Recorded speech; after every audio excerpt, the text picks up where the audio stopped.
The desert wind carried more than dust through Mercy's Bend that summer of 1882. It carried whispers of scandal, the acrid smell of gunpowder, and the broken dreams of those who'd come west seeking gold but found only sand. The town squatted like a wounded animal beneath the shadow of red rock mesas, its wooden buildings bleached pale by the merciless sun, their facades as false as the promises that had lured men to this god-forsaken corner of Arizona territory. Eloise's heart stood at the window of the Broken Note Saloon, watching another dust devil dance down Main Street. Her reflection in the warped glass showed a woman of 28 who looked older, not in her features, which remained striking despite the hardships. But in her eyes, those green eyes had seen too much, held too many secrets, shed too many tears in the privacy of her small room above the saloon. "Eloise, honey, you're on in 5, called Jake Morrison, the proprietor, from behind the bar where he polished glasses with mechanical precision. She nodded without turning, her fingers absently touching the cameo at her throat, the last remnant of her life back east, back when she'd been Miss Eloise Whitfield of the Philadelphia Whitfields, before scandal had driven her into exile. The memory still burned, Charles Pemberton's false promises, the swell of life within her belly, her father's rage when he discovered her condition. "No daughter of mine," he'd thundered, and the door had closed forever on that chapter of her life. The broken note erupted with noise as she descended the stairs. Miners fresh from their claims, cowboys in from the range, gamblers with quick fingers and quicker tempers. They all fell silent when Eloise took the small stage. She'd learned long ago that her voice held power here, could tame these rough men better than any six-shooter. "Gentlemen," she said, though half of them barely deserved the title. "Tonight I'll sing of home." Her voice rose pure and clear above the smoke and whiskey fumes, singing Shenandoah with such longing that hardened men found themselves blinking away unexpected moisture. She sang of rolling rivers and green valleys, of loves lost and dreams deferred, and every man in that room heard his own story in her song. When the last note faded, the silence held for a heartbeat before applause thundered through the saloon. Eloise accepted it with a graceful nod, though inside she felt hollow as always. These moments on stage were her only escape from the weight of memory, the baby who'd never drawn breath, dying on that terrible journey west, taking with him her last claim to innocence. "Miss Eloise," a young voice cut through the crowd. Tommy Chen, the Chinese launderer's son, pushed his way forward, his face flushed with urgency. "Marshal Royce needs you, says it's important." The crowd parted as she followed the boy out into the brutal afternoon heat. Marshal Ezra Royce's office sat at the far end of Main Street, a squat adobe building that served as both jail and courthouse. She found the old lawman slumped in his chair, his weathered face gray beneath his whiskers. "Eloise," he wheezed, gesturing for her to sit. "I'll cut straight to it. Deputy Morrison's dead, shot in the back last night while investigating rustlers out near Coyote Creek." She felt the blood drain from her face. Jim Morrison had been one of the few decent men in town, always respectful, never grabbing at her like the others. "I'm sorry to hear it, Marshal, but—" "I need a deputy," Royce interrupted, his rheumy eyes fixed on hers. "And before you laugh me out of this office, hear me out. This town's going to hell. The good men are scared. The bad ones are getting bolder. I'm too old and sick to handle it alone." He coughed, a wet, rattling sound. "You're the only person in this town with enough backbone and moral fiber to wear a badge." "You're insane." The words came out flat, disbelieving. "I'm a saloon singer, Marshal, a woman with a ruined reputation. Nobody would respect—" "They respect you more than you know," Royce said firmly. "You've never stolen, never lied, never sold yourself despite what some assume. You broke up that fight last month with nothing but words. You nursed half the town through the fever last winter, asking nothing in return." He leaned forward. "This town needs law. Eloise, real law. Not the gun law that's taken over." She stood abruptly, pacing to the window. Outside, she could see the broken note, her refuge and prison combined. "What makes you think I believe in justice anymore, Marshal?" Because you still sing like you do, he said simply. Because you still help folks who need it. Because underneath all that hurt you carry, you're still the woman who believes things should be fair, even when they ain't. The badge sat on his desk, a small star that caught the light streaming through the window. Such a little thing to carry such weight. Eloise thought of young Mary Patterson, assaulted behind the mercantile last week with no one held accountable. Of the Mexican families driven from their homes by land grabbers. Of all the small cruelties that went unpunished in this lawless place. Temporary, she said finally, until you find someone better. Royce's face cracked into what might have been a smile. Raise your right hand. The oath felt strange on her tongue. Words about upholding law and order when she'd seen how little those concepts meant in practice. But she spoke them anyway. And when Royce pinned the star to her dress, its weight felt heavier than it should. News traveled fast in Mercy's Bend. By the time Eloise walked back to the broken note, clusters of people lined the boardwalks, staring and whispering. Some faces showed surprise, others amusement, a few outright hostility. "Well, well," drawled Brad Hutchins from his usual spot outside the barber shop, his thick features twisted in a sneer. "The Songbird's got herself a star. What's next? Gonna arrest us for looking at you wrong?" "Only if you break the law while doing it, Mr. Hutchins," she replied evenly, not breaking stride. Jake Morrison was waiting at the saloon, his face creased with worry. "Eloise, what have you done? This ain't no job for a woman? For a saloon singer?" She touched the badge. "Maybe not, but somebody has to do it, and Marshal Royce asked." That night, she sang as usual, the star glinting on her breast. The crowd was different, quieter, watchful. Some of the rougher elements had already slipped away, unwilling to raise hell under the eye of even a temporary deputy. Others watched her with calculation, wondering how far they could push this unprecedented situation. It was after midnight when the real test came. A fight erupted near the poker tables, two cowboys from rival ranches going at each other with fists and bottles. The crowd circled them, shouting encouragement, placing bets on the outcome. Eloise pushed through the crowd, her hand not on the Colt .45 Royce had given her, but held high and empty. "That's enough!" The fighters ignored her, locked in their violent dance. One pulled a knife, the blade flashing in the lamplight. Without thinking, Eloise stepped between them, her voice cutting through the chaos like a whip. "I said enough!" Maybe it was surprise. Maybe it was the sight of a woman standing fearless between two armed men. But both fighters froze. Blood dripped from split lips and broken noses as they stared at her. "You!" She pointed at the one with the knife. "Drop it! Now!" The knife clattered to the floor. "Both of you are spending the night in jail. You can explain to Judge Patterson in the morning why you thought it was acceptable to turn Mr. Morrison's establishment into a battlefield."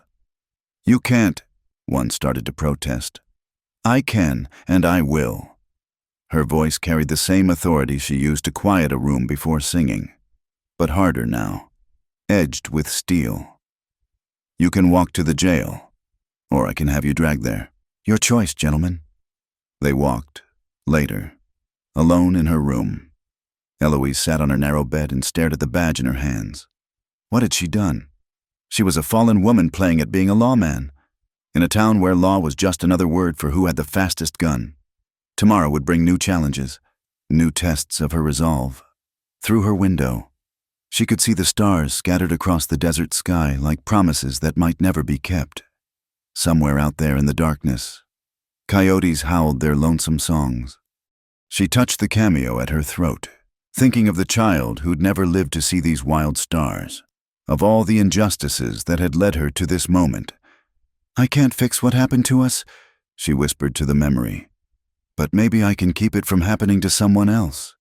The badge caught the moonlight as she set it on her bedside table. Tomorrow she would pin it on again, face whatever scorn or violence came her way. Tonight, for the first time in years, Eloise's heart fell asleep feeling like she had a purpose beyond mere survival. In the morning, word spread like wildfire through the territory. Mercy's Bend had itself a lady deputy. Some laughed, Some cursed, some shook their heads at the foolishness of it all. But in the shadows and corners where the powerless huddled, a few dared to hope that maybe, just maybe, someone would finally stand for them. The desert wind still carried dust and dreams through the streets of Mercy's Bend. But now it carried something else too, the faint, improbable whisper of change. The morning sun cast long shadows across the desert as Eloise's heart rode toward the Maddox Ranch, her borrowed horse picking its way carefully through the sagebrush and rocks. 3 days had passed since she'd pinned on the badge. 3 days of small victories and smaller humiliations. Now came her first real test, investigating the cattle rustling that had plagued the territory's largest rancher, Thorne Maddox. Even the name carried weight in Mercy's Bend, spoken in whispers tinged with fear and fascination. Some called him the Ranch King. Others had darker names. He'd appeared 5 years ago with enough gold to buy the old Hayworth spread and had built it into an empire that stretched from the red mesas to the distant mountains. The fact that he'd arrived just as the notorious outlaw Thomas Madden had disappeared from wanted posters hadn't escaped notice, though none dared voice such suspicions aloud. The ranch materialized from the heat shimmer like a small town unto itself. The main house stood 2 stories tall, built of timber and stone, surrounded by corrals, bunkhouses, and barns. Armed men watched from strategic positions, their rifles casual but ready. Eloise felt their eyes track her approach, noting the badge that caught the morning light. She dismounted at the hitching post, her split riding skirt dusty from the journey. A Mexican hand approached, his weathered face carefully neutral. "I need to speak with Mr. Maddox," she said. "Official business." The man's eyes flicked to her badge, a hint of amusement breaking through his reserve. "Si, señorita. This way." The house's interior spoke of wealth, but not ostentation. Good furniture, Turkish rugs, paintings that showed taste rather than mere expense. She was led to a study where masculine comfort merged with practical function. Leather chairs, walls of books, a massive desk carved from a single piece of oak. Thorne Maddox stood with his back to her, gazing out a window that framed the vast expanse of his domain. He was taller than she'd expected, broader through the shoulders, his dark hair touching his collar in a way that suggested indifference to fashion rather than slovenliness.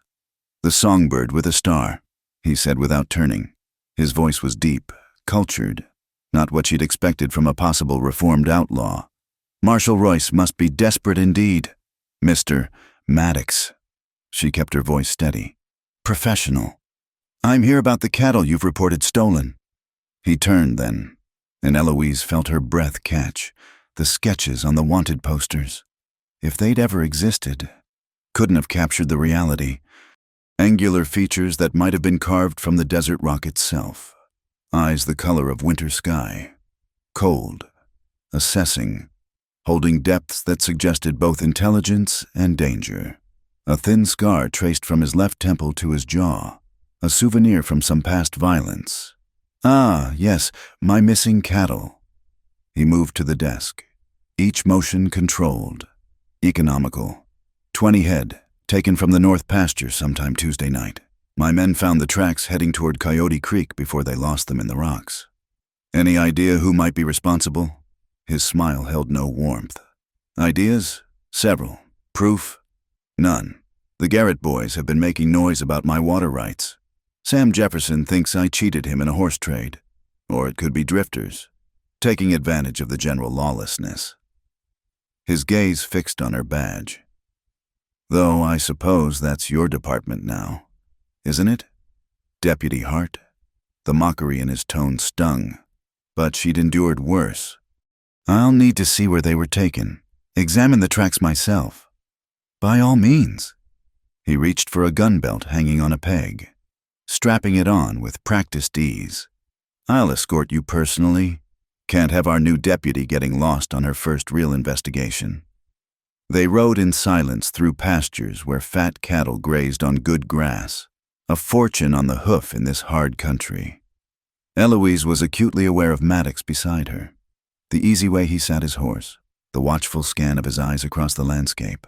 This was a man who'd survived by never fully relaxing, never fully trusting.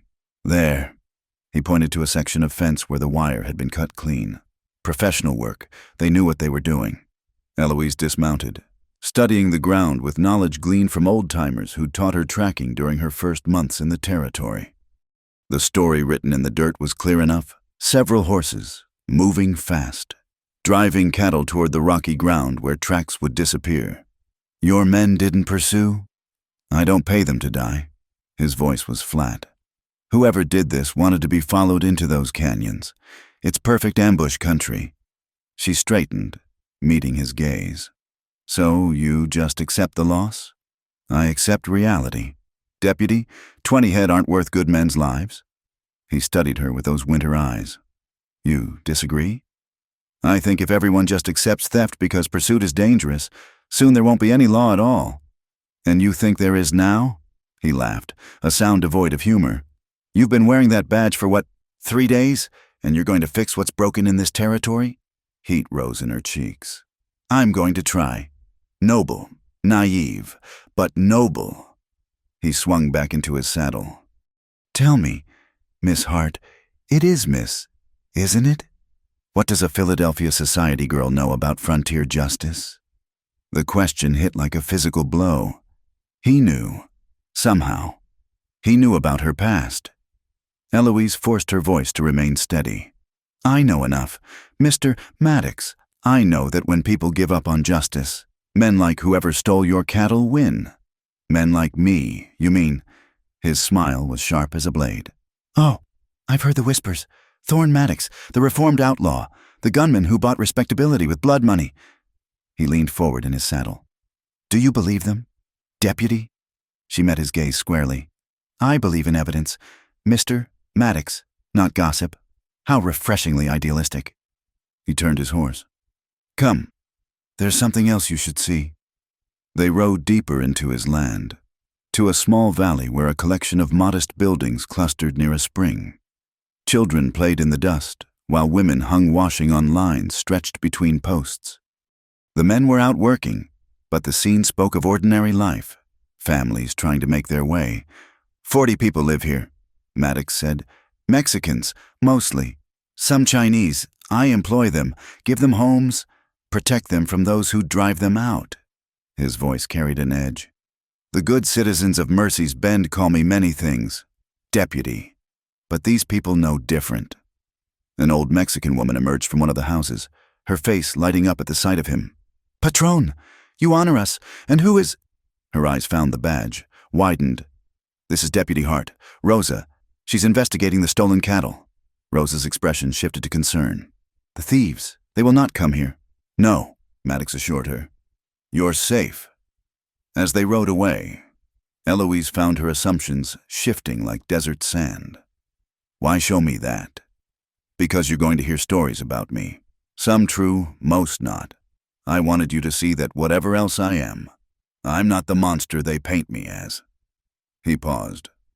Or perhaps I am, just not to everyone. Back at the ranch house, she prepared to leave, but his voice stopped her. A word of advice. Deputy, this isn't Philadelphia. The rules are different here. That badge makes you a target, and being a woman makes it worse.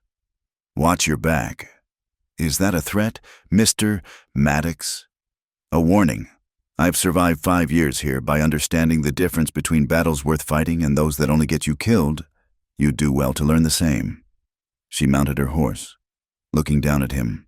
And the cattle? Gone. Written off as a business expense. He stepped back. But when you fail to find them, and you will fail, remember that I warned you. This territory eats idealists for breakfast. The ride back to town gave her time to think. Thorne Maddox wasn't what she'd expected. Dangerous. Yes, cold. Certainly. But there was something else there, hidden beneath the cynicism. A man who'd given up on justice, but still provided it in his own way to those under his protection. That evening, as she wrote her report in the Marshal's office, a commotion erupted outside. She emerged to find a crowd gathered around a rider who'd just thundered into town. Shootout at Miller's Crossing, the man gasped. 4 men dead, maybe more. They say it was the Garrett gang, hitting a freight wagon. Eloise felt her stomach drop. Miller's Crossing was where the children from the Mexican families walked to school. When?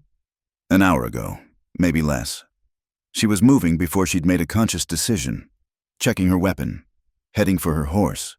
The crowd parted, some calling warnings, others making bets on whether she'd come back alive. The scene at Miller's Crossing was chaos. The freight wagon lay overturned, goods scattered across the road, bodies sprawled in the dust, the metallic smell of blood heavy in the air. But it was the small figure huddled behind a boulder that drew her attention. Maria Vasquez, Rosa's granddaughter, no more than 7 years old. Gunfire erupted from the ridge above. Eloise dove from her horse, rolling behind cover as bullets whined overhead. The Garrett gang hadn't left. They were still here, pinning down anyone who approached. "Maria," she called. "Stay down." The girl was crying, frozen with terror. 20 feet of open ground lay between them, a killing field if she tried to cross it. More shots rang out, keeping her pinned. Then hoofbeats thundered from the east. Eloise risked a glance and saw Thorne Maddox riding hard. A dozen of his men spread out behind him. He took in the scene in an instant, barked orders that sent his men flanking the ridge. The gunfire intensified, but now it was directed at multiple targets. In the confusion, Eloise saw her chance. She sprinted across the open ground, bullets kicking up dust at her heels, and threw herself down beside Maria. "It's okay, sweetheart. I've got you." She pulled the child close, shielding her with her body as the firefight raged above them. Then, as suddenly as it had begun, the shooting stopped. The silence felt deafening. "Clear!" came a shout from the ridge. "One of Maddox's men." Eloise emerged from cover, carrying Maria. Thorne Maddox sat his horse in the road, his face carved from stone as he surveyed the carnage. His eyes found hers, something unreadable flickering in their depths. "Brave," he said quietly. "Foolish, but brave." "She's Rosa's granddaughter," was all she could manage. He dismounted, his hand surprisingly gentle as he took the child. "I'll see she gets home safe." He studied Eloise, noting the dust, the tear in her sleeve where a bullet had passed too close. "You could have been killed. So could she. Most would have waited for backup. For someone else to take the risk. I'm not most people, Mr. Maddox." "No," he agreed, something almost like approval in his voice. "You're not." As his men secured the scene and tended to the wounded, Eloise found herself standing beside him, watching the sun set over the desert. The badge on her chest felt heavier than ever. But for the first time, it also felt right. "They'll come after you now," he said. "The Garretts won't forgive this." "Then I'll be ready." He turned to face her fully. "Will you? Do you even understand what you've started here? I understand that a little girl is alive because someone acted. That's enough for today." He mounted his horse, Maria secure in front of him. "Perhaps you'll survive longer than I thought, Deputy Hart. Perhaps you will at that." As he rode away with his men, Eloise stood among the aftermath of violence, knowing that everything had changed. She'd made enemies today, but she'd also earned something else, a grudging respect from the most dangerous man in the territory. The stars were coming out as she finally headed back to town, each one a cold point of light in the darkening sky. Somewhere in that vast darkness, the Garrett gang was regrouping, planning revenge. But tonight, Maria Vasquez would sleep safe in her bed, and that was a victory worth any price. Deputy Eloise Hart had passed her first real test, but she knew the hardest trials still lay ahead. The weeks that followed the Miller's Crossing incident brought an uneasy quiet to Mercy's Bend. The Garrett gang had vanished into the wilderness, leaving behind only rumors and threats whispered in dark corners. Eloise threw herself into her duties, learning that being a deputy meant more than wearing a badge. It meant mediating disputes between neighbors, tracking down lost horses, and somehow maintaining order in a town that had never truly known it. It was during this deceptive calm that she began to notice things about Thorne Maddox that didn't align with his carefully cultivated image of the cold-hearted cattle baron. The first revelation came on a scorching afternoon when she encountered him outside the general store, his wagon loaded with supplies. Nothing unusual there, except the wagon turned not toward his ranch, but toward the cluster of shanties on the wrong side of town, where the poorest families scraped by. "Deputy," he touched his hat brim in greeting, his expression giving nothing away. "Mr. Maddox, that's quite a load of supplies. Ranch business," but she caught him glancing toward the shanties, and something in his manner suggested discomfort at being observed. Later, making her rounds, she found Martha Donnelly crying on her porch, her 3 children clustered around her. The widow's husband had died in a mine collapse 6 months prior, leaving her with nothing but debts. "What's wrong, Martha?" The woman wiped her eyes hastily. "Nothing, Deputy, we found this on the doorstep this morning." She held up a cloth bag, heavy with coins. "Enough to pay the rent for 3 months. No note, nothing." Eloise examined the bag. Good quality cloth, the kind sold at Henderson's store, the same store where she'd seen Maddox loading supplies. "Any idea who—" "None." Martha's voice was firm, but her eyes darted away. "Must have been an angel who wore expensive boots and left tracks in the dust that Eloise recognized." The second revelation came during the drought that gripped the territory in late summer. Water became more precious than gold, and tensions rose as ranchers fought over access to the few remaining springs. The smaller operations suffered most, their cattle dying of thirst, while men like Maddox controlled the best water sources. Yet, somehow, the struggling ranchers found their stock troughs mysteriously filled during the night. When Sam Jefferson mentioned it at the saloon, others nodded. They'd experienced the same thing. Ghost water, they called it, half joking. But Eloise had seen the water wagons moving under cover of darkness from the Maddox ranch, and she knew ghosts didn't leave wagon tracks. The third and most significant revelation came the night she pursued rustlers onto Maddox land. She'd been tracking them for hours, following a tip about stolen horses. The trail led through Skeleton Canyon, a maze of ravines and dead ends that had swallowed more than one lawman. She knew she should turn back, wait for daylight and back up. But the tracks were fresh, and her frustration with endless dead-end investigations drove her forward. The shot came from nowhere, spinning her from the saddle. Pain blazed through her left shoulder as she hit the ground hard, rolling instinctively toward cover. Her horse bolted, leaving her alone in the darkness with at least 3 rustlers closing in. Well. A voice emerged from the shadows. Bill Garrett himself, his brother Tom and cousin Jake flanking him. "The lady deputy, all alone. This is gonna be fun." Eloise pressed against the boulder, her left arm useless, her gun hand shaking. 6 bullets against 3 killers. The math wasn't in her favor. "You killed my brother at Miller's Crossing," Garrett continued, moving closer. "Time to return the favor." A rifle cracked from the ridge above.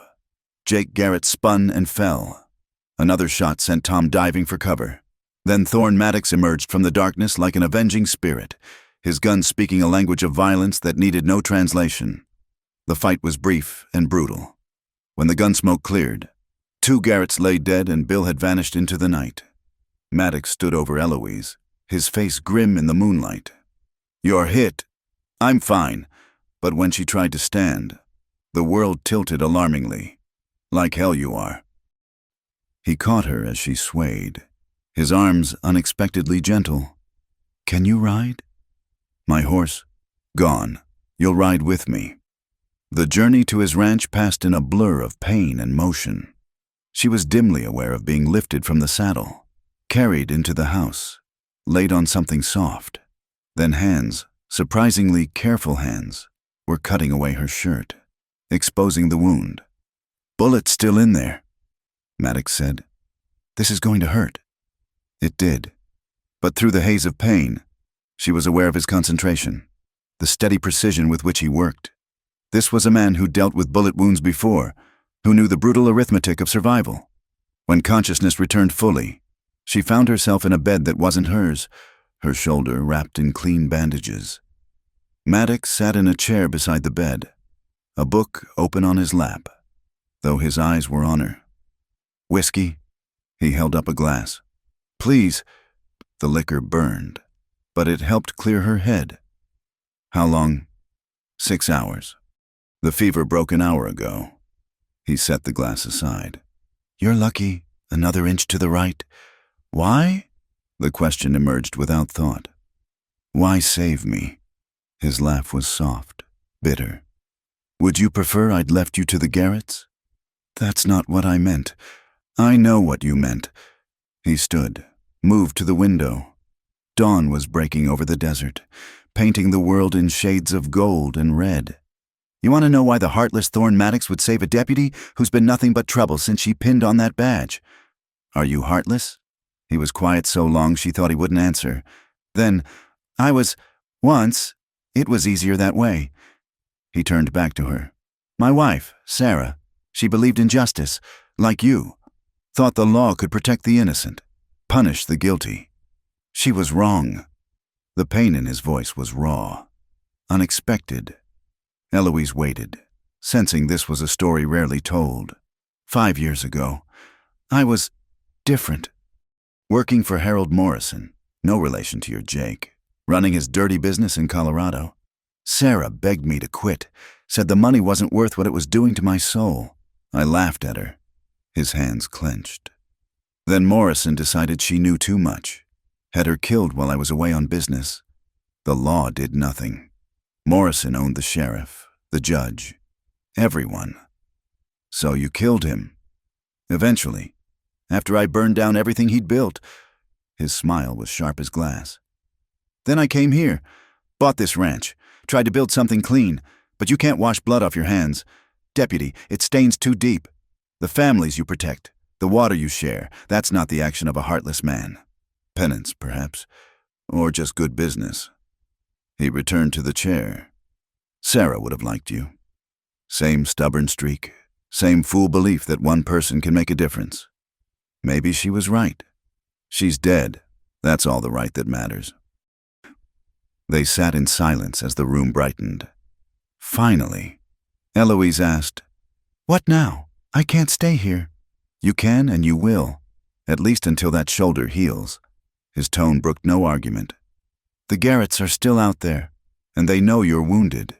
You go back to town now, you'll be dead within a day. People will talk. People always talk." He stood. "Rest. Maria will bring you breakfast soon." The days that followed took on a strange rhythm. Mornings brought Maria Vasquez, the child Eloise had saved, with breakfast and shy smiles. Afternoons meant visits from Rosa, who changed bandages with gentle hands and shared stories of the patron who'd saved her family from starvation. Evenings belonged to Thorne, who would sit in that chair and read aloud from books of poetry and philosophy, his cultured voice at odds with his gunfighter's reputation.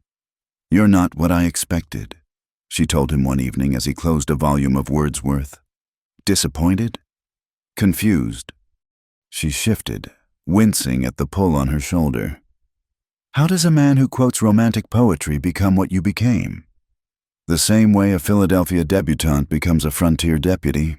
I imagine life rarely follows the path we envision." She thought of Charles, of the baby who'd never lived, of all the dreams that had died with them. "No, it doesn't." "Tell me," he said quietly. "Not because I've a right to know, but because I think you need to tell someone."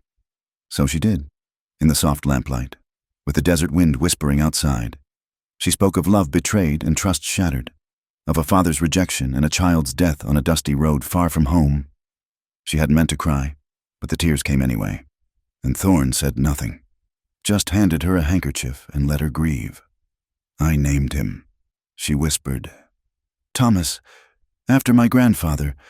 The doctor said it was foolish, naming a baby born too soon, but I couldn't let him go nameless into the ground. It wasn't foolish." His voice was rough. "Sarah was carrying our child when Morrison had her killed. We'd picked names, Catherine for a girl, James for a boy. I still wonder sometimes." Their eyes met across the space between them. Two souls marked by loss, recognizing each other in the gathering darkness. Something shifted in that moment. A connection forged not from attraction, but from shared understanding of how completely life could shatter a person and yet leave them standing. "I should go," Eloise said finally. "Back to town. It's been a week." "Your shoulder is healed enough." She sat up, determined. "Thank you for everything, but I have a job to do." He didn't argue further, though she caught something in his expression. Concern? Disappointment? It passed too quickly to read. The next morning, he escorted her back to Mercy's Bend personally, riding beside her in companionable silence. As they crested the final ridge and the town spread below them, he spoke. "Be careful, Eloise. The Garretts won't forget, and there are others who'd prefer a deputy they could buy or intimidate." "I know." "Do you?" He reined in his horse, forcing her to stop. "You've seen too much of the good in me these past days. Don't forget what I am, what I'm capable of." "I haven't forgotten. I just think there's more to you than that. Thinking like that will get you killed." But his harsh words were belied by the gentleness in his eyes. "Watch your back, deputy." As she rode into town, badge once again prominent on her chest, Eloise felt the weight of curious stares and whispered speculation. She'd spent a week at the Maddox Ranch, wounded or not. That would fuel gossip for months, but she found herself caring less about reputation than she once had. She'd seen beneath Thorne Maddox's carefully constructed walls, glimpsed the man he might have been, might still become, and in his presence, she'd found something unexpected, not romance, not yet, but the first stirring of possibility. The sun climbed higher, baking the streets of Mercy's Bend, somewhere out there. Bill Garrett plotted revenge. The corrupt officials who preferred a lawless town schemed in shadows. But for now, Eloise's heart was back on duty, her badge bright in the morning light, her purpose clear. Justice might be imperfect in this hard land, but she would pursue it nonetheless. And if her thoughts occasionally drifted to a certain rancher who quoted poetry and saved widows in secret, well, that was her business alone. The desert taught hard lessons about survival, about the masks people wore and the truths they hid, but it also taught that even in the harshest ground, unexpected flowers could bloom. The autumn of 1882 brought change to Mercy's Bend like dust devils sweeping across the desert. The Southern Pacific Railroad announced plans to extend their line through the territory. And with that announcement came men in expensive suits, carrying promises and threats in equal measure. Chief among them was Cornelius Blackwood, a thin man with pale eyes and soft hands that had never known honest work. Eloise first encountered him in Marshal Royce's office on a crisp October morning. The old lawman looked grayer than usual, his breathing more labored. "Deputy Hart," Blackwood said, not rising from Royce's own chair. "I've heard interesting things about you, a woman of unusual background for such a position." "Mister, Blackwood represents the railroad." Royce wheezed from a bench against the wall. "He has concerns about law enforcement in the territory." "Indeed." Blackwood steepled his fingers. "The railroad requires stability.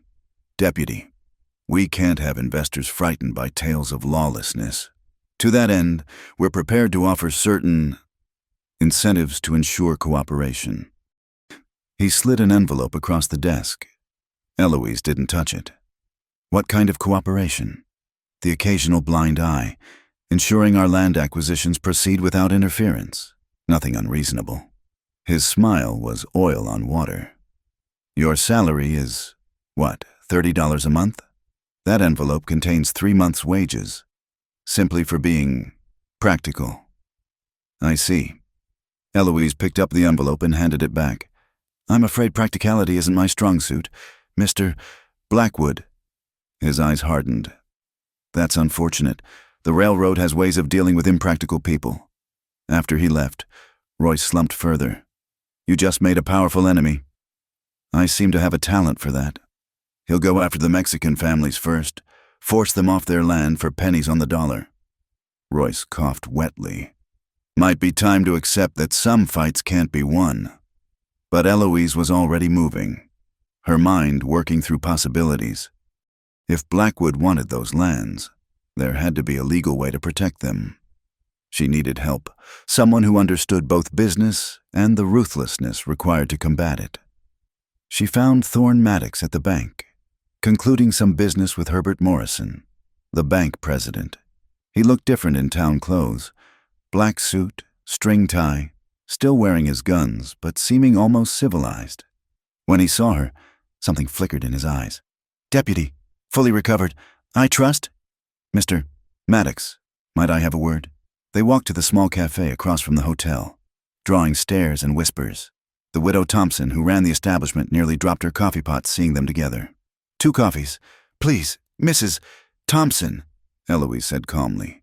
When they were alone, she laid out Blackwood's threat. Thorne listened without interruption, his face revealing nothing. Finally, "Why come to me?" "Because you're already protecting some of those families. Because you have resources Blackwood might respect. Because," she hesitated, "because I trust you." "That's a dangerous admission. Deputy, these are dangerous times." He was quiet, staring into his coffee. "Blackwood tried to buy my water rights last month. I declined. He suggested I might regret that decision." "Will you?" His smile was sharp. "We'll see." He leaned back. "I could buy those lands myself, hold them in trust, but that would require the families to trust me, and your public support would help considerably. You'd have it. Even knowing it will damage your reputation further.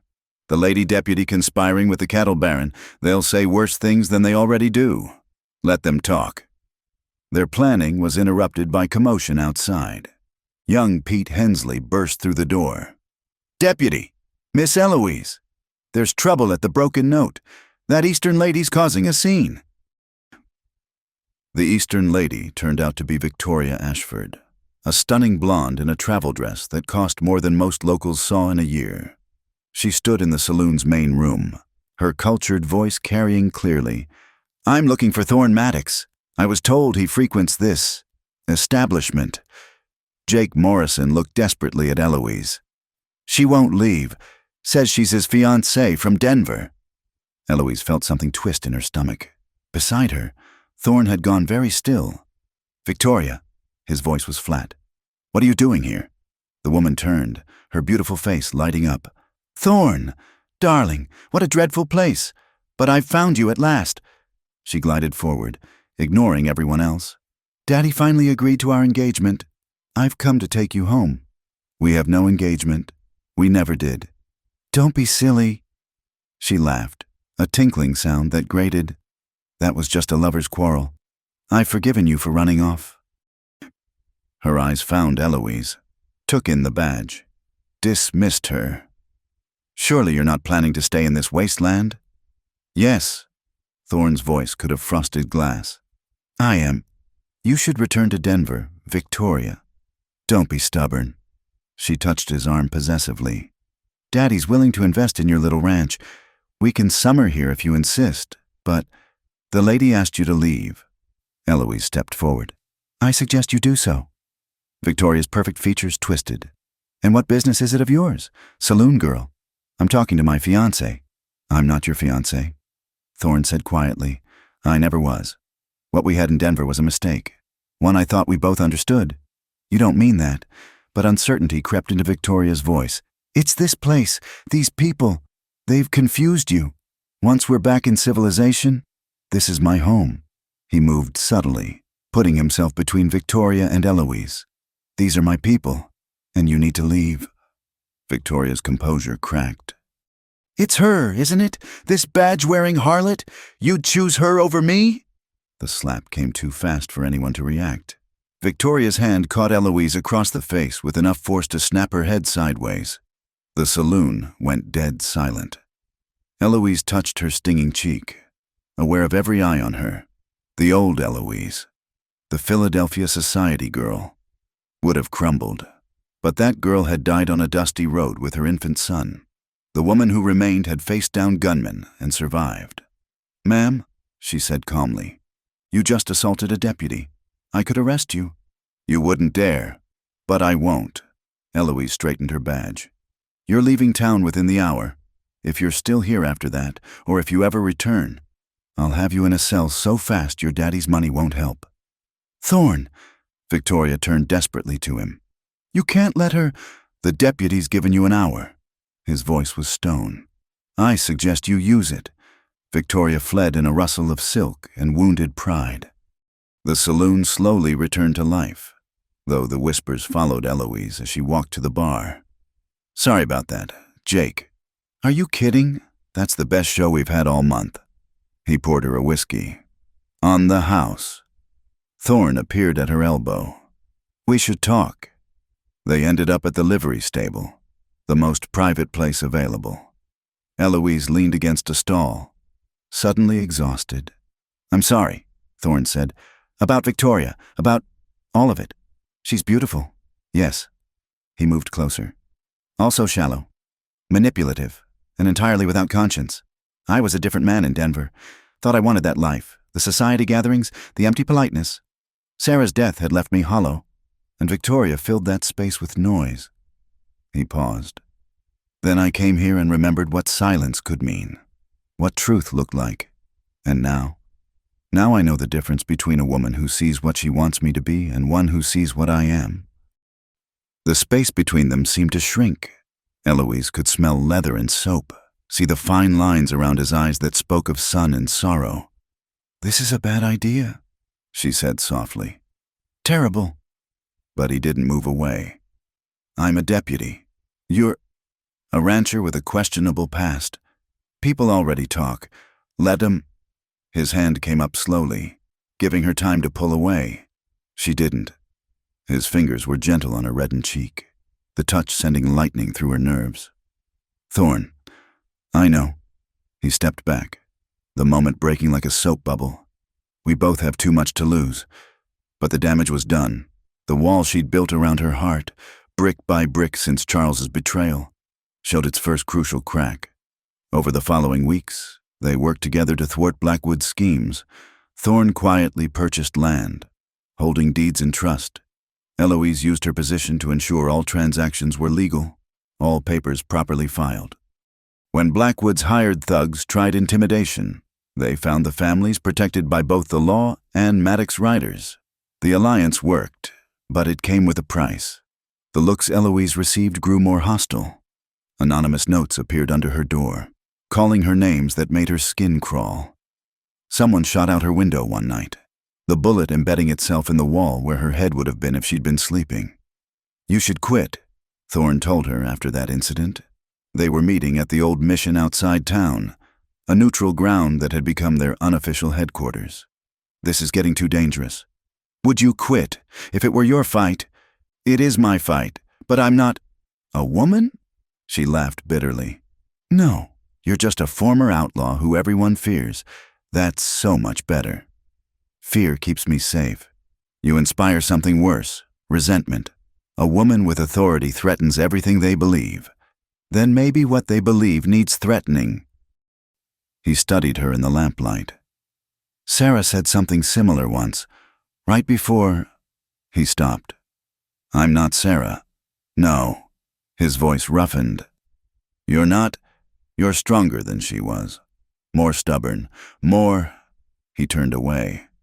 "This was simpler when I could pretend you were just another idealistic fool. And now I lie awake wondering if you're safe. If tomorrow's the day Blackwood or the Garretts or some drunk cowboy decides a dead deputy is worth the risk." He faced her again. "Now I think about things I have no right to think about." The air between them crackled. Eloise found herself swaying forward before catching herself. "We can't. You know we can't." "I know." But his eyes said otherwise. 2 nights later, the broken note erupted in violence. Eloise had been making her rounds when she heard the crash of breaking furniture. She entered to find chaos, a group of railroad workers surrounding a young Mexican girl, their intentions clear in their drunken leers. "That's enough." She drew her weapon. "Let her go." They laughed. "Or what, Songbird? You'll arrest all 6 of us?" "If necessary." One lunged. She sidestepped, bringing her gun barrel down on his skull. Another grabbed her from behind. She drove an elbow into his stomach, but more hands seized her, too many to fight. Someone tore at her shirt. Hot breath reeked of whiskey against her neck. Then Thorn was there, moving through them like a force of nature. Men fell bleeding, crying out. In seconds, the 6 were reduced to groaning heaps on the floor. He stood over them, breathing hard, his face a mask of cold fury. "Anyone touches her again," he said to the room at large, "answers to me." Eloise straightened her torn clothing, her hands shaking now that the danger had passed. "I had it under control." "Like hell you did." He turned on her, eyes blazing. "You could have been—" He stopped, jaw clenched. "But I wasn't, thanks to you." She looked at the men on the floor, then at the crowd. "These men are under arrest for assault. I'll need volunteers to help get them to jail." Several men stepped forward, including some who'd stood by during the attack. Guilt was a powerful motivator. Later, after the prisoners were secured and statements taken, she found Thorn waiting outside the jail. "Thank you," she said simply. "Don't." His voice was rough. "Don't thank me for doing what any decent man should have done." He stared into the darkness. "When I saw them touching you, I wanted to kill them all. Would have, if you hadn't been there to see it. But you didn't, only because I knew it would horrify you." The great Thorn Maddox, reformed at last. His laugh was bitter.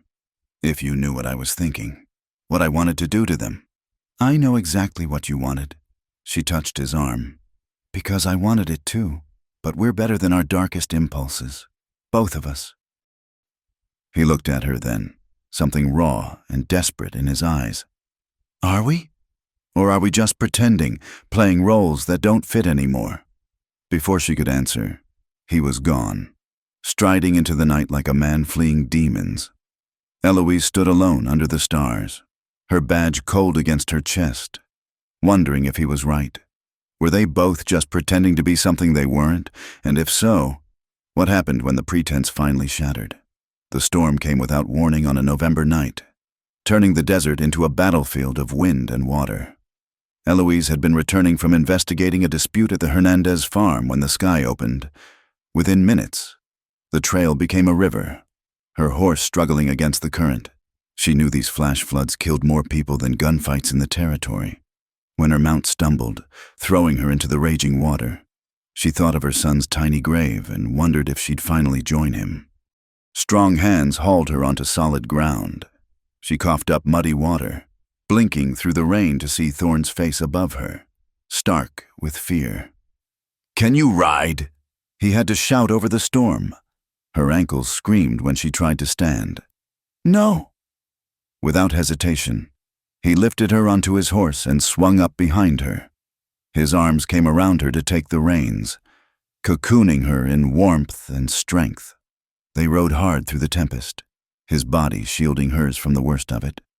The line shack appeared like a miracle through the driving rain, a small cabin used by cowboys working the far ranges.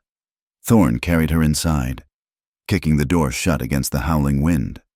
"We'll have to wait it out," he said, setting her gently on the narrow cot. "These storms can last hours." The cabin was sparse but dry. A cot, a small stove, a few supplies. Thorn lit a fire with practiced efficiency while Eloise tried to control her shivering. Her clothes were soaked through, her ankle throbbing. "You need to get out of those wet things." He kept his back turned, rummaging through a storage chest. "There are some dry clothes here. They'll be too large, but—" "Thorn," her teeth chattered. "I can't, my ankle." He turned then, and she saw him make a decision. He knelt before her, his hands infinitely gentle as he unlaced her boots. "Tell me if I hurt you." She bit her lip as he eased the boot off her injured foot. His fingers probed carefully, professionally. "Not broken, just sprained. You're lucky." "I'm beginning to hate that word." He looked up at her, rain still dripping from his dark hair. "So am I." With clinical detachment, he helped her out of her sodden jacket and skirt, his eyes never straying where they shouldn't. When she was wrapped in dry clothes and blankets, he tended his own needs, changing with his back to her, but she couldn't help watching the play of muscles beneath scarred skin. evidence of a violent past written on his body. They sat by the fire as the storm raged outside. The enforced intimacy should have been awkward, but instead felt inevitable, as if they'd been moving toward this moment since that first meeting at his ranch. "Tell me about Sarah," Eloise said quietly. He was silent so long she thought he wouldn't answer. Then, "She was everything I wasn't. Gentle, faithful, believed the best of everyone. The daughter of a preacher who somehow saw something worth saving in a gunfighter." He stared into the flames. "I tried to be the man she thought I was. For 3 years. I almost succeeded. You loved her. I loved who I was with her. There's a difference." He shifted, his profile etched by firelight. "When she died, that man died too. What came after?" He shrugged. "You've heard the stories. Some of them. Believe the worst ones. They're probably true." He finally looked at her. "I burned Morrison's world to ash. His businesses, his homes, his men, anyone who'd had a hand in Sarah's death. Took my time about it, too. Made sure he knew why. Made sure he suffered. And then I came here, thinking I could build something clean on all that blood. Foolish, really. You can't wash some stains out." Eloise pulled the blanket tighter. "I used to believe in justice, too. In right and wrong, clearly defined. Then Charles—" She stopped, surprised to find the name no longer hurt to say. He was so charming, so persistent, said all the right things about love and future and forever. I believed him, gave him everything, only to learn I was just a conquest. When I told him about the baby, he laughed, said no one would believe a banker's son would touch a girl who sang in saloons. "But you weren't." "No, not then. I sang at church socials, charity events, proper venues for a proper girl." Her laugh was bitter. "But who'd believe that? A woman who performs publicly must be available privately. That's what they all think. My father certainly believed it when Charles's version reached his ears. The bastard." "Which one?" She shifted, sending pain shooting through her ankle. "When the baby came too early on that horrible journey west. I held him as he struggled to breathe. So small, so perfect. The doctor said there was nothing to be done, but I begged God anyway. Promised anything, everything, if he'd just let my son live." Thunder crashed overhead, making them both jump. The rain intensified, drumming against the roof like bullets. "After," she continued, "I couldn't pray anymore, couldn't sing the hymns, so I sang in saloons instead. The only place that would have me. Let them think what they wanted about what else I did. Nothing mattered anymore. Until you put on that badge. Until then." She met his eyes. "Just like nothing mattered to you until you started protecting those families. We're a pair, aren't we?" His voice held rueful humor. The fallen woman and the reformed killer, trying to play at being righteous. Maybe we're not playing. Maybe this is who we really are. Who we always were underneath. You almost sound like you believe that. Sometimes I do. When I see you with the children. When you quote poetry. When you look at me like—" She stopped, heat flooding her cheeks. "Like what? Like you're seeing me, not the saloon singer or the deputy or the fallen woman, just me." The fire crackled between them. Outside, the storm seemed to pause, holding its breath. "Eloise." Her name on his lips was prayer and curse combined. "This is dangerous ground. I know. If we cross this line, I know." But knowing and resisting were different things. He moved first, or perhaps she did. Afterward, neither could say. One moment they were separated by propriety and fear. The next, she was in his arms, his mouth on hers with desperate hunger. It was nothing like Charles's practiced seduction. This was raw need. Two damaged souls reaching for each other in the darkness.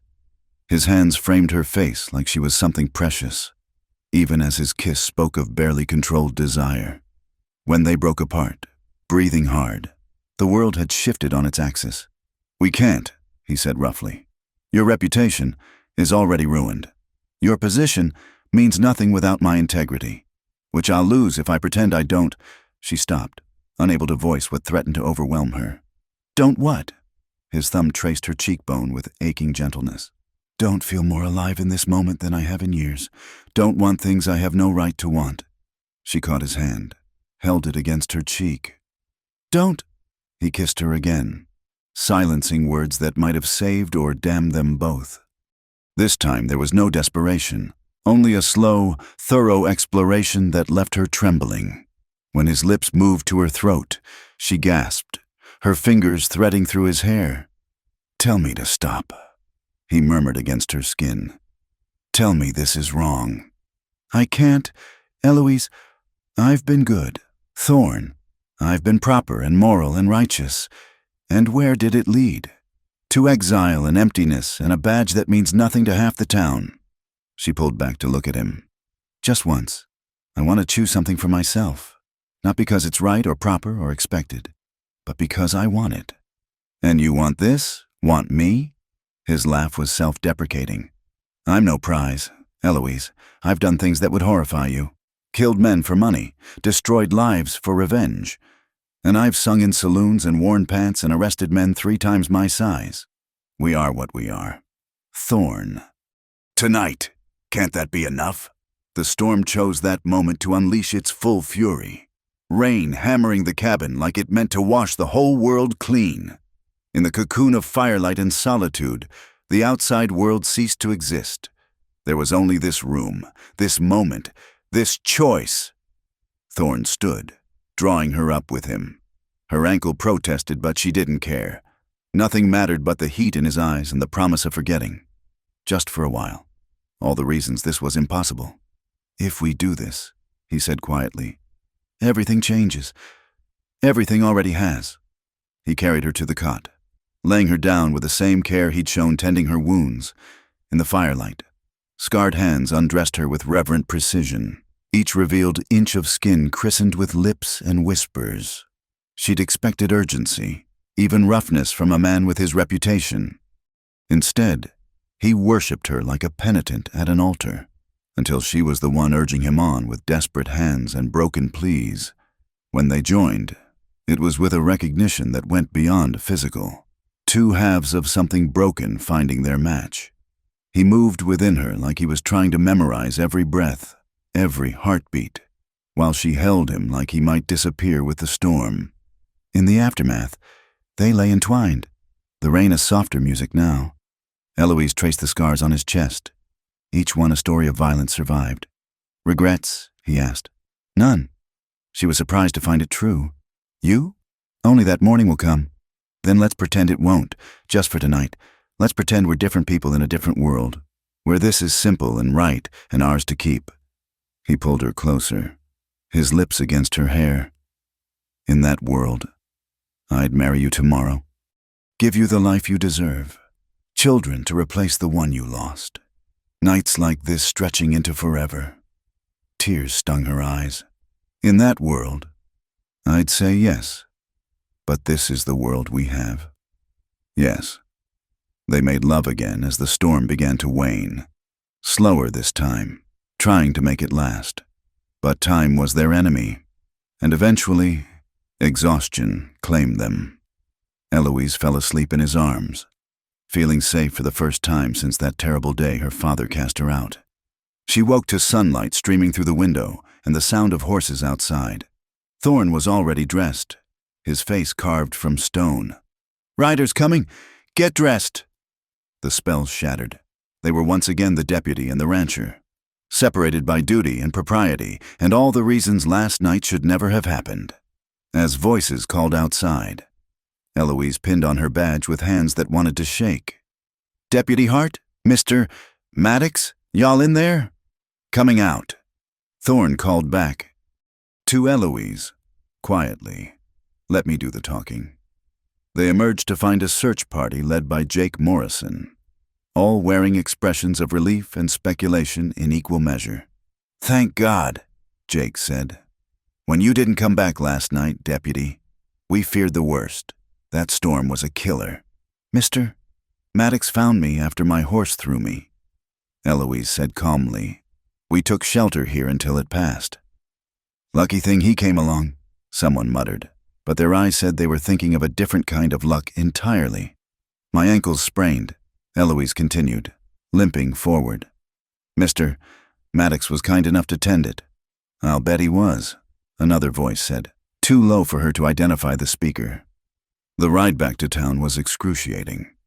Eloise rode with Jake while Thorne kept his distance, but she could feel the weight of his gaze, the echo of his touch on her skin. Everything had changed, just as he'd warned. The question now was whether they could survive the consequences. As they reached the outskirts of Mercy's Bend, Thorne finally spoke. "Deputy Hart." She turned in the saddle. "Thank you for your assistance with those land transfers. I'll have the papers ready by week's end." Business, safety, denial. She understood. "Of course, Mr. Maddox." But their eyes held for a moment too long, saying everything their words couldn't. Then he touched his hat brim and rode away, leaving her to face the whispers and speculation that would follow her like shadows. The sun climbed higher, burning away the evidence of last night's storm. But some changes, Eloise knew, weren't so easily erased. She touched her lips, still feeling the brand of his kiss, and wondered if she was strong enough for what came next. The weeks following the storm passed in a careful dance of avoidance. Eloise threw herself into her duties while Thorne kept to his ranch, their only interactions occurring during necessary business at the land office.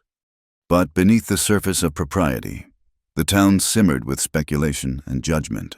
It was Marshal Royce who finally broached the subject, calling Eloise into his office on a cold December morning. The old lawman looked worse than ever, his skin gray and papery. "Sit down, girl." He gestured weakly to a chair. "We need to talk about Thorne Maddox." "What about him?" She kept her voice neutral.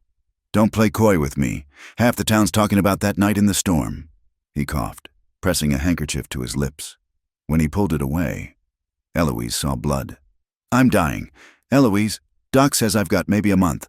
Before I go, I need to know this town will be in good hands. Marshal, listen." His eyes, though dimmed by illness, remained sharp. "I've lived a long time, seen good people destroyed by gossip and propriety. Don't let them do that to you. Whatever happened between you and Maddox, whatever might happen, don't let their judgment matter more than your happiness." "It's not that simple. I took an oath." "To uphold the law, not to live like a nun." He leaned back, exhausted by even this brief exchange.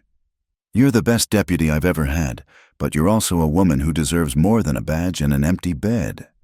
Before she could respond, commotion erupted outside.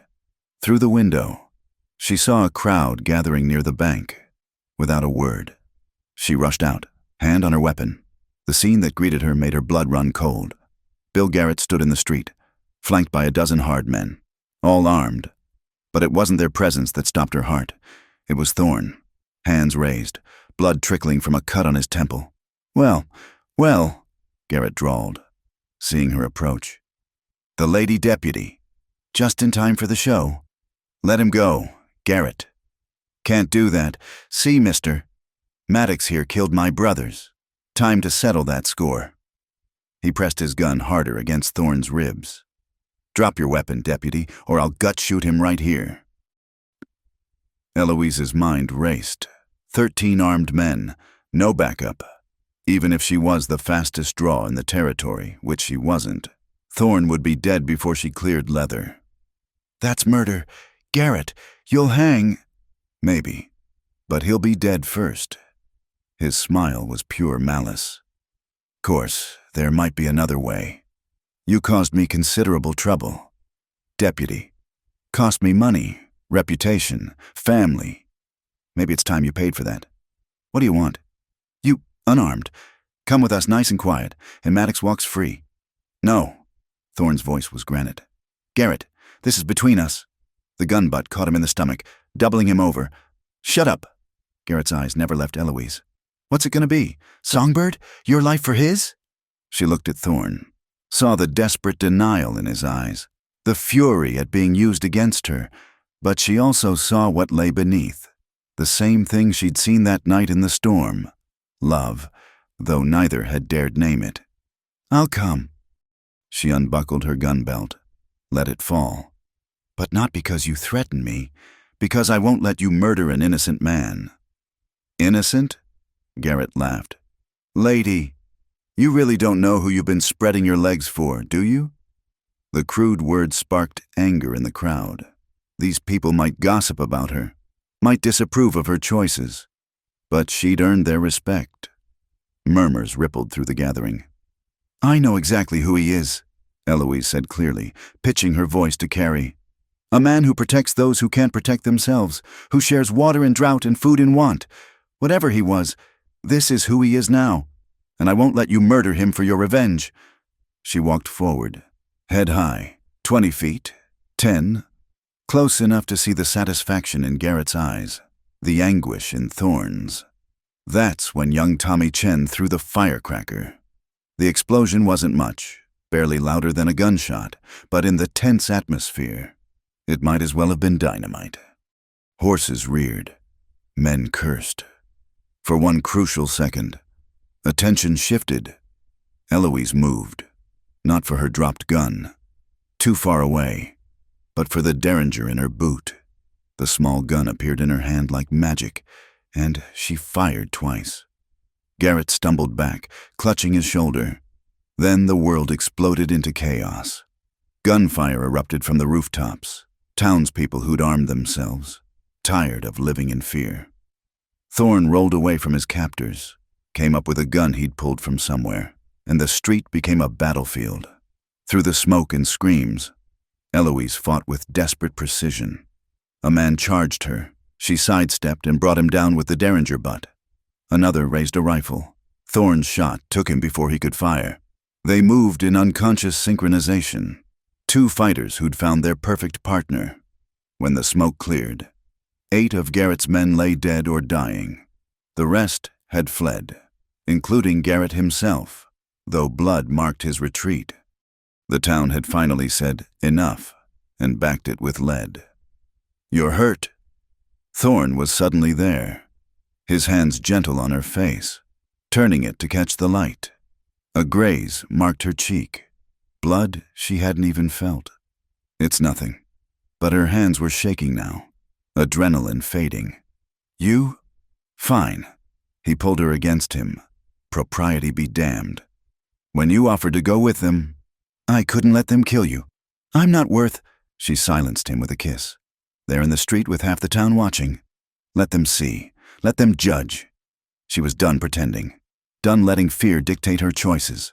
When they parted, the crowd was silent. Then someone, she never knew who, started clapping. Others joined in, and soon the sound filled the street. Not everyone. Certainly. She could see faces twisted with disapproval, others carefully neutral, but enough. More than enough. "Deputy Hart." Judge Patterson pushed through the crowd, his usually stern face grave. "In light of today's events and Marshal Royce's declining health, the town council is prepared to offer you the position of Marshal." Eloise blinked, stunned. What?" "You've proven yourself repeatedly. The town needs stable leadership, someone who'll stand against men like Garrett and Blackwood." He glanced at Thorne, something knowing in his eyes. "Whatever your personal arrangements, your professional conduct has been exemplary." "The lady accepts," Thorne said firmly. She turned to him. "Don't I get a say? You've earned it. Take it." That evening, after statements were given and wounds tended, after she'd accepted the Marshal's star with humbled gratitude, Eloise found herself back at the Broken Note. But not to sing. Those days were behind her now. Instead, she sat at a corner table with Thorne, watching Jake serve drinks to men celebrating their newfound courage. "Garrett will be back," she said quietly. "Let him come. The town stood with you today." "They'll do it again. They stood against Garrett. That's not the same as accepting us. Some never will." He took her hand, traced the calluses that marked her as someone who worked for a living. "Do you care? I used to, before." She thought of that night in the storm, of choices made in firelight and honesty. "Not anymore." "Then to hell with them." He raised his glass. "To Marshal Eloise Hart, terror of outlaws and keeper of the peace." "And to Thorne Maddox," she countered, "protector of the innocent and quoter of poetry." They drank, and in that moment, the future seemed possible. Hard, certainly. Complicated, definitely, but possible. Over the next days, she moved into the Marshal's office, bringing her few possessions from the room above the saloon. Thorne helped, ignoring the stares and whispers. When Blackwood arrived with legal threats and veiled warnings, he found them standing together, united in purpose if not yet in name. "This arrangement is highly irregular." The railroad man sneered, "A female marshal consorting openly with a man of dubious reputation." "Consorting?" Eloise's voice could have frozen hell. "Mr. Maddox is a respected member of this community, and my advisor on matters of property law. Any suggestion otherwise is slander, actionable in court. You can't threaten me." "I'm not threatening. I'm explaining the law." She leaned back in her chair, the star heavy on her chest. "The same law that says any attempt to force citizens from their legally held land is a criminal act. The families you've been pressuring have filed complaints. Would you like to see them?" Blackwood's pale eyes narrowed. "You've made a powerful enemy. Marshal, both of you. The railroad has long reach, and I have jurisdiction here." She replied calmly. "Your move, Mr. Blackwood." After he left, Thorne shook his head admiringly. "You're getting good at this. I had excellent teachers. A dying marshal who believed in justice and a reformed outlaw who showed me that people can change. Have I changed?" His voice was thoughtful. "Or just found better reasons for what I do?" She rose, moved to where he stood by the window. Outside, Mercy's Bend went about its business. Mothers shopping, children playing, men working. Normal life in a hard place, made possible by those willing to stand between them and chaos. "Does it matter? You're here, I'm here. We're making a difference. Together." "Yes." He turned to her, and she saw the question in his eyes before he voiced it. "How long can we go on like this? Pretending we're just allies, friends, when everyone knows? Then let's stop pretending." The words came out sure, certain. "I'm tired of letting others' opinions dictate my life. Aren't you? Eloise, I love you." "There," said aloud at last, in daylight, with no storm or danger to excuse it. "I love you, and I don't care who knows it." His hands framed her face with that same reverent care she remembered from their night in the cabin. "You magnificent, impossible woman. You know what this means? The talk will never stop. Your reputation is mine to spend as I choose." She covered his hands with hers. "I've been ruined since the day I left Philadelphia. At least now I'm ruined for something real, something I chose, someone I—" He kissed her, deep and thorough, there in the Marshal's office where anyone could see through the window. When they parted, both were breathing hard. "Marry me." The words seemed to surprise him as much as her. "I mean it. Marry me, Eloise. Not for propriety or reputation, but because I want to wake beside you every morning and know you're mine by choice, not chance." "Thorne, I know I'm not what you deserve. I know the life I'm offering is hard and uncertain, but I swear to you, no man will love you more fiercely or guard you more carefully than I will." She thought of all the reasons to say no, the talk, the judgment, the complications of being Marshal while married to a man with his past. Then she thought of waking alone for the rest of her life, knowing she'd chosen safety over love. "Yes." His smile was like sunrise over the desert. "Yes? Yes, I'll marry you, Thorne Maddox. God help us both." This time when he kissed her, she heard cheering from the street. Through the window, she could see people gathering, some smiling, others frowning, all witnessing this moment that would be talked about for years. Let them talk, she thought, safe in his arms. She was Marshal Eloise Hart, and she would marry whom she chose, love whom she chose, live as she chose. The badge on her chest meant she served the law, but her heart, that belonged to her alone to give.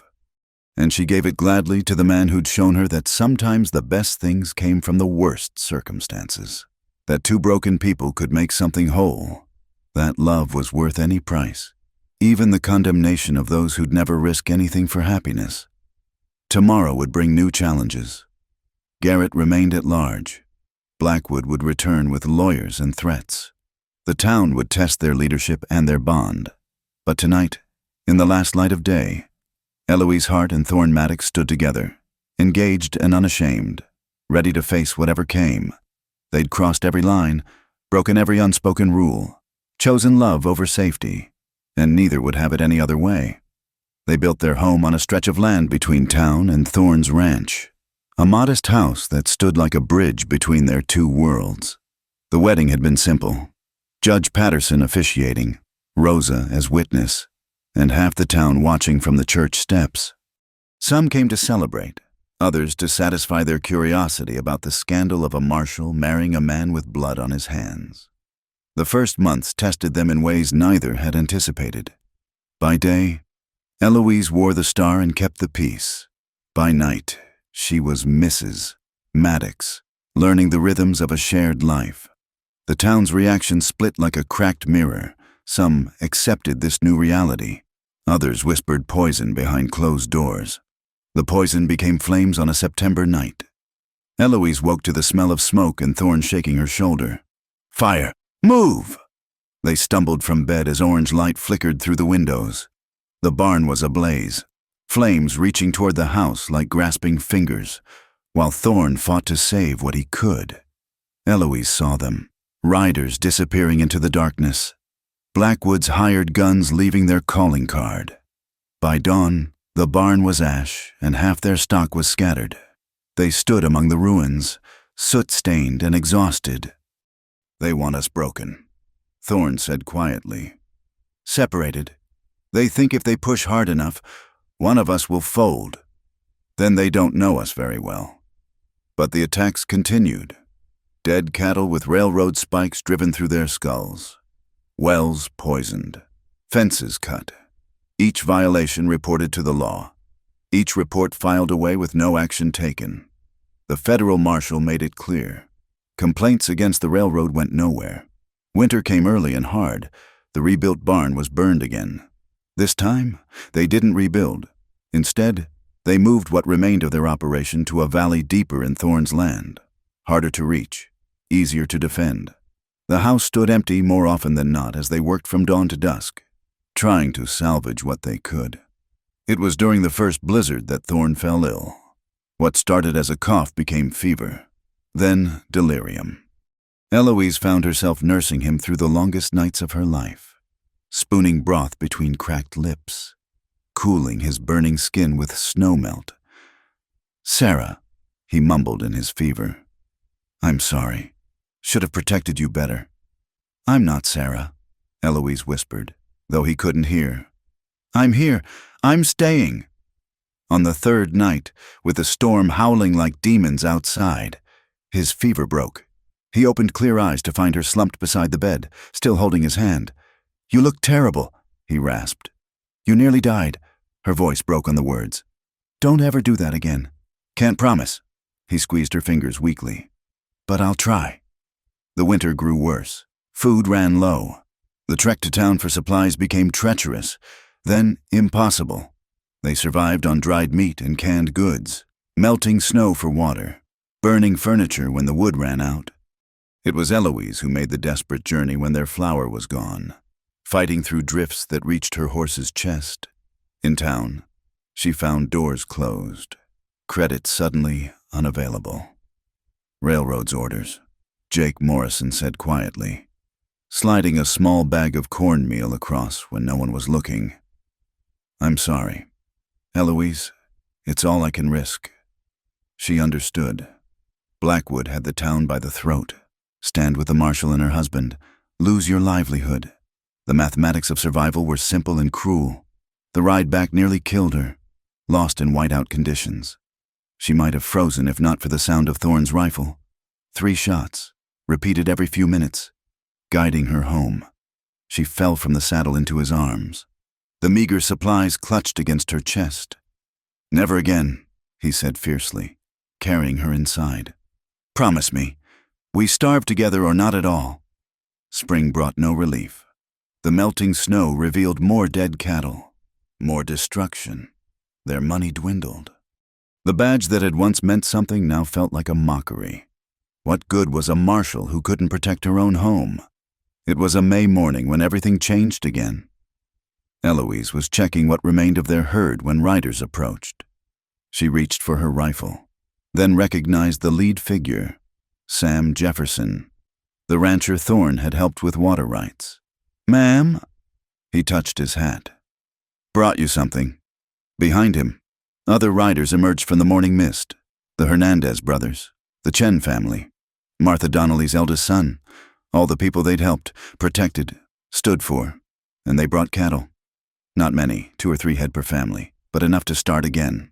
"We remember," Rosa said simply, riding beside her grandson. "When everyone else turned away, you stood for us. Now we stand for you." Eloise's throat closed with emotion. Thorne appeared from the house, took in the scene, and for once seemed speechless. "It's not charity," Jefferson said firmly. "It's investment. This land needs good people.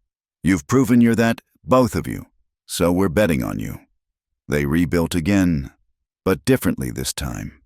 Not alone, but as part of a community that had chosen them despite the cost. The barn rose in a day, many hands making the work light. Gardens were planted, fences mended. Blackwood's response was swift and vicious.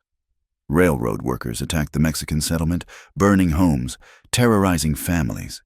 But when they came, they found Eloise waiting with a deputized posse of townspeople who'd finally had enough. The fight was brief but decisive. This time, instead of local law, federal marshals came to investigate.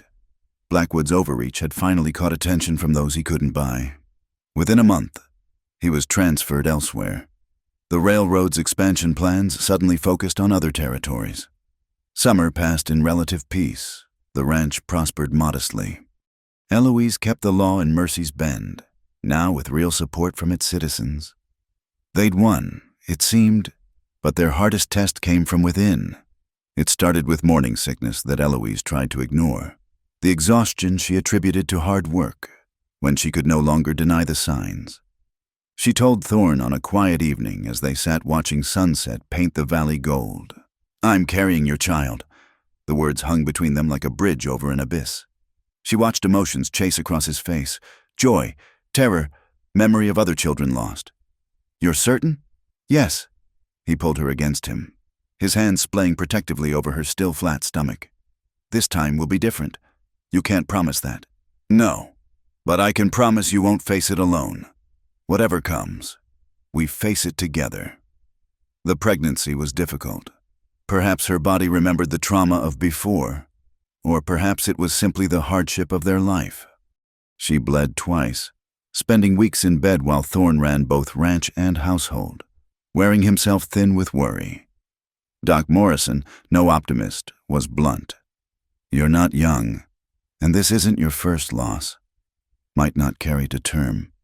If you do, might not survive the birth. I'll survive." She said it like a vow, a demand to whatever forces governed such things. Winter came again, but this time they were ready. Food stored, wood stacked high, neighbors who checked on them regularly. When the first labor pains came 2 weeks early, in the middle of a December snowstorm, Rosa was already there, having insisted on staying close. The labor lasted 18 hours.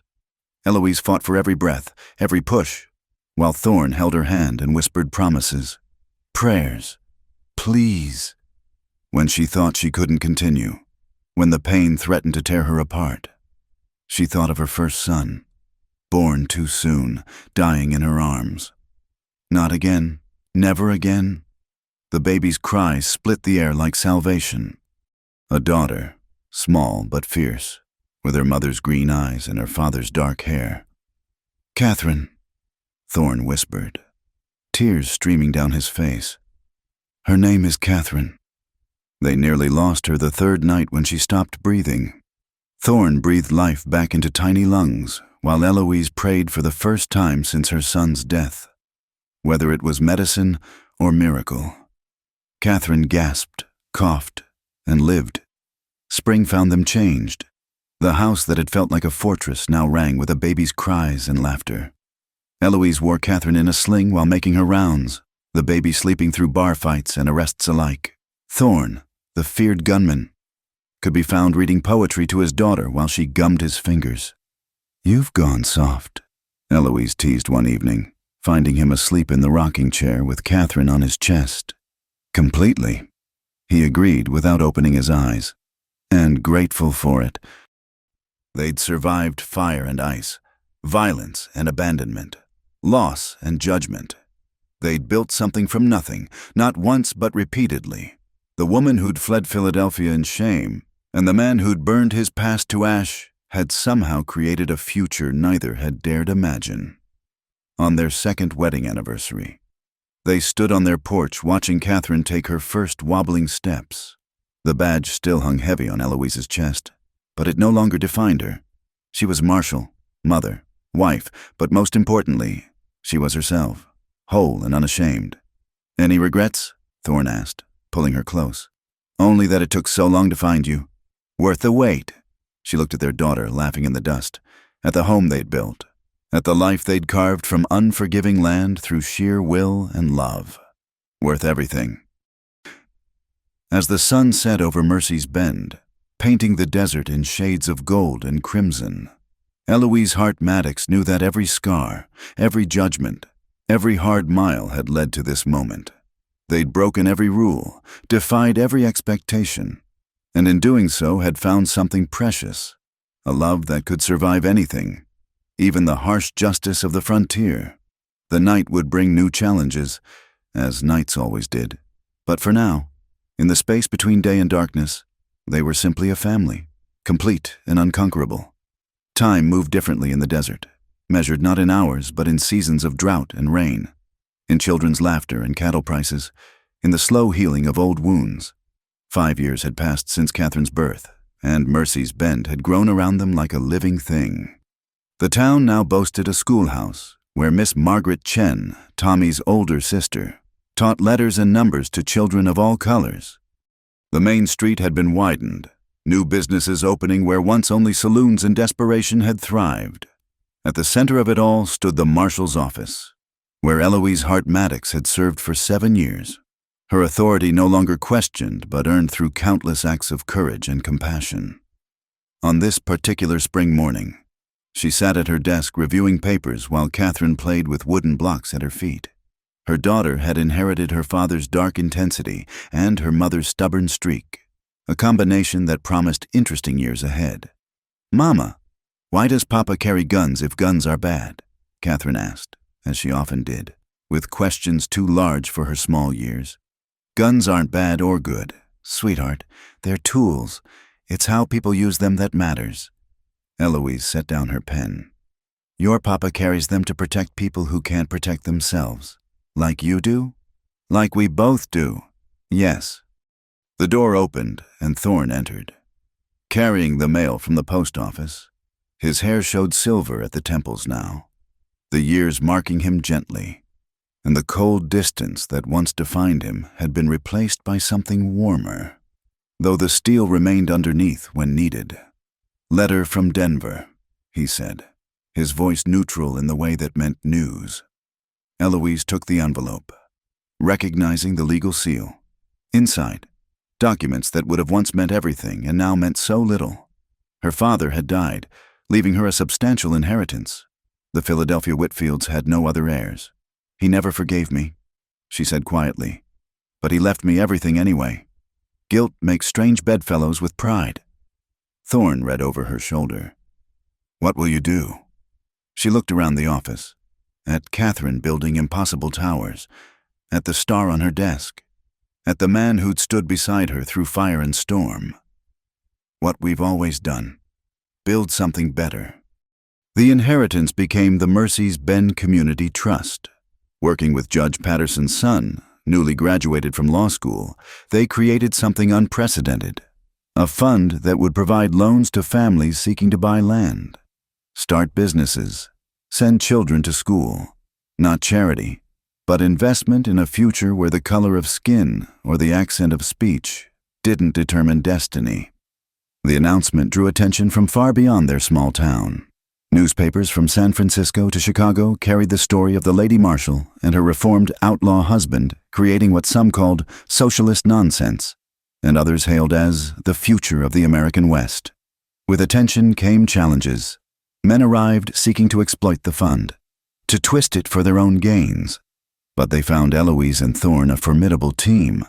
Her knowledge of law combined with his understanding of human nature created a barrier few could breach. It was during this time that Bill Garrett returned. He came not with guns blazing, but with something worse: legitimacy. The years had transformed him from outlaw to businessman. His ill-gotten gains laundered through mining interests.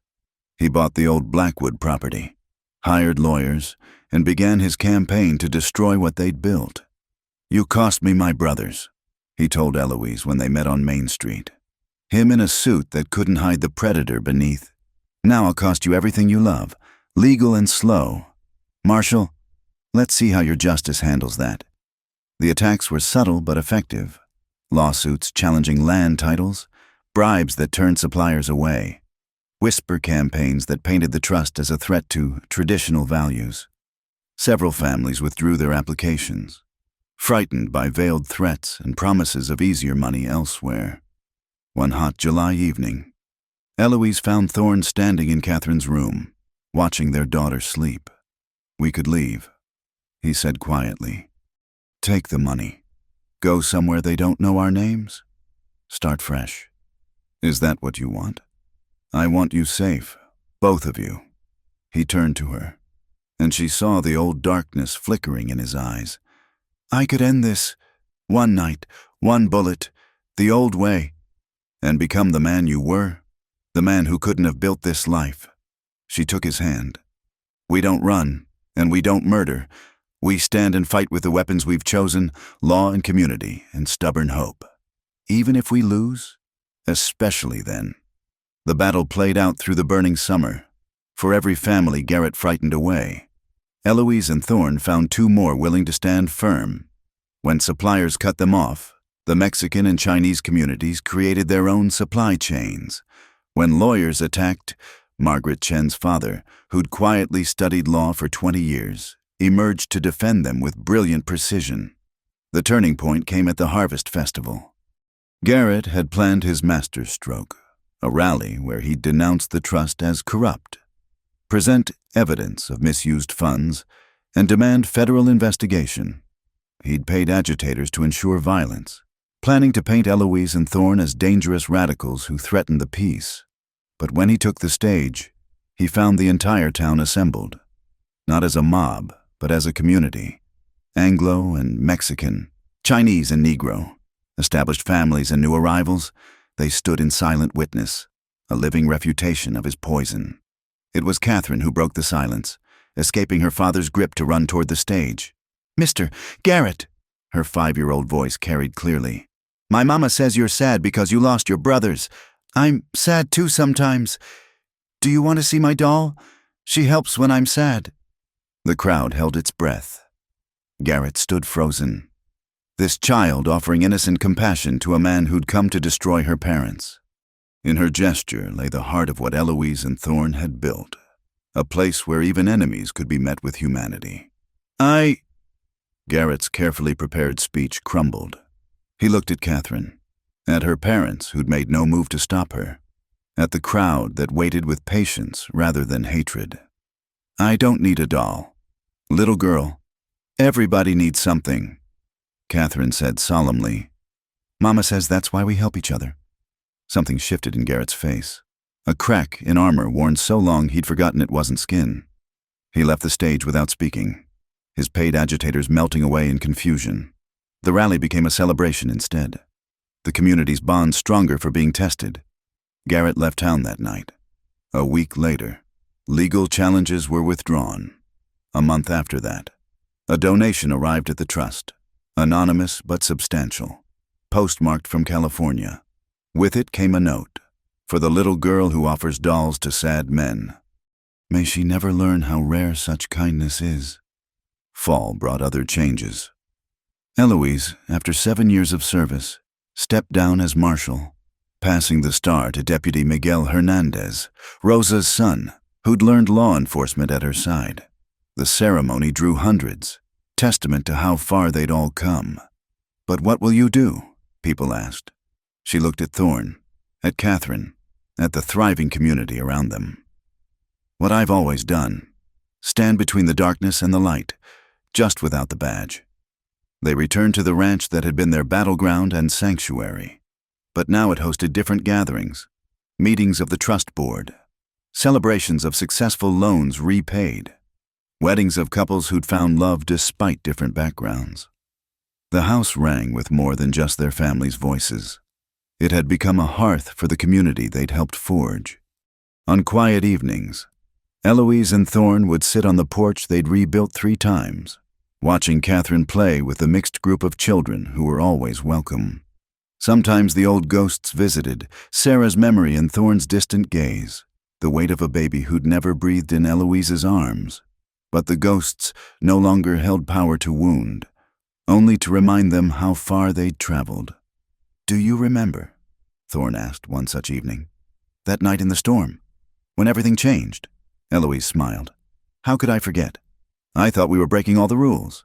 "We were." "No." He took her hand, worn now from years of shared work. "We were making new ones, better ones. Rules that said love mattered more than reputation, that justice meant more than law, that people could change if given reason to." Pretty words from a former outlaw, learned from a woman who sang in saloons and wore a star. "We're quite a pair." "Were," she corrected. "Now we're just us."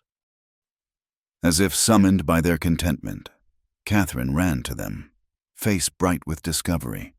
"Mama, Papa, look what I found!" She held up a desert flower, blooming impossibly in the hard ground. "It's beautiful, sweetheart," Eloise said. "How did it grow here?" "It wanted to," Catherine said simply, child's wisdom cutting through adult complexity. "Sometimes things grow where they're not supposed to because they want to hard enough." Thorne and Eloise exchanged glances over their daughter's head, seeing their entire story in that simple truth. They'd grown where they weren't supposed to. A fallen woman and a violent man, creating love in a place that should have killed it. As stars emerged in the darkening sky, friends began arriving for the evening's trust meeting. Rosa with her ledgers, Sam Jefferson with his shy smile, Margaret Chen with teaching materials to review. The house filled with voices planning futures that once would have been impossible.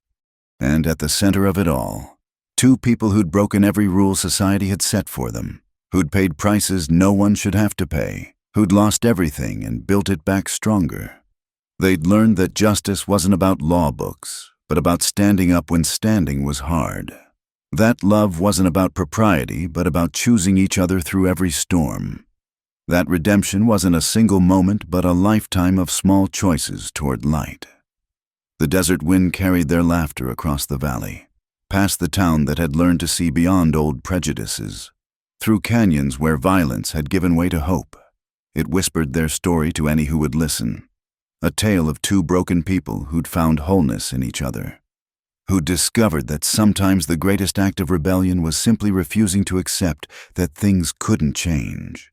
In a land where might had ruled and prejudice had poisoned, they'd created something different.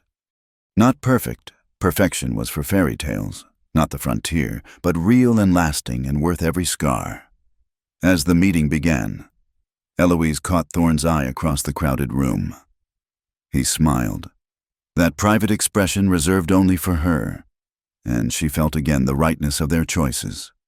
They'd taken paths that should have led to destruction and instead found salvation. They'd been the saloon singer and the ranch king, the deputy and the outlaw, but in the end, they were simply themselves, proof that love could bloom anywhere, even in the hardest ground. The night stretched ahead, full of work and purpose. But for one moment, Eloise Hart Maddox stood still, feeling the weight of their journey, the price of their happiness, the value of their struggle. Then Catherine tugged her skirt, demanding attention, and life moved forward as it always did, one choice, one moment, one act of courage at a time. In Mercy's Bend, where the desert met the mountains and dreams met reality. Two people who'd broken every rule had written new ones. And those rules, written in love and struggle and determination, would outlast any law ever carved in stone.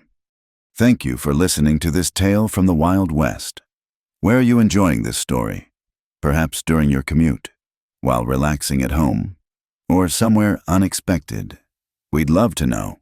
Subscribe to our channel From Wild West and share your thoughts in the comments. Your stories of where and how you listen help us connect as a community of Western tale enthusiasts. Until next time, keep riding toward the horizon.